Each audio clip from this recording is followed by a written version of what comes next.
नमस्कार. 76 दिवस सुरू असलेले आरोप प्रत्यारोप थांबले.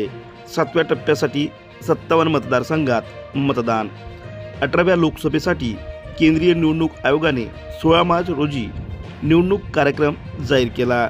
7 टप्प्यात झालेल्या निवडणुकीसाठी 76 दिवसापासून देशभरात विविध सभा रोड शोच्या माध्यमातून सुरू असलेले आरोप प्रत्यारोपाच्या प्रचारतोफा अखेर गुरुवारी सायंकाळी शांत झाल्या.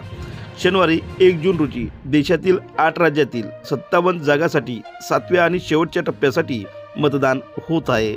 त्यानिमित्त पंतप्रधान नरेंद्र मोदी, गृहमंत्री अमित शहा, काँग्रेस नेते राहुल गांधी, प्रियंका गांधी, दिल्लीचे मुख्यमंत्री अरविंद केजरीवाल यांनी सभा घेत प्रचाराचा धुरळा उडवला होता.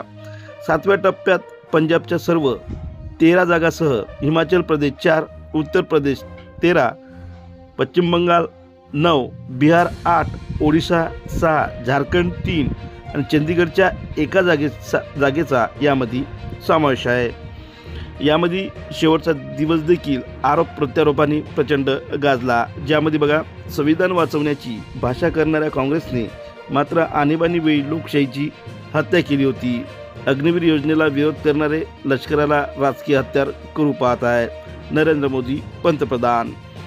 गेल्या 15 दिवसात मोदींनी सभेत 232 वेळा काँग्रेसचे नाव घेतले, 758 वेळा स्वतःचे इंडिया आघाडीचे आणि विरोधकाचे 573 वेळा नाव घेतले. मात्र बेरोजगारीबद्दल एकही शब्द काढला नाही. मल्लिकार्जुन खरगे, अध्यक्ष काँग्रेस. नरेंद्र मोदी यांनी प्रचार सभेत द्वेषपूर्ण विधाने केली आणि त्यात त्यांनी निवडणूक प्रचारासह पंतप्रधानाची प्रतिष्ठाही धुळीस मिळवली. संविधान वाचवण्याचे काम काँग्रेसच करू शकते. डॉक्टर मनमोहन सिंग, माजी पंतप्रधान. तर शेवटचा दिवसही आरोप प्रत्यारोपांनी प्रचंड गाजला. कोणाच्या किती प्रचारसभा झाल्या तेही पहा.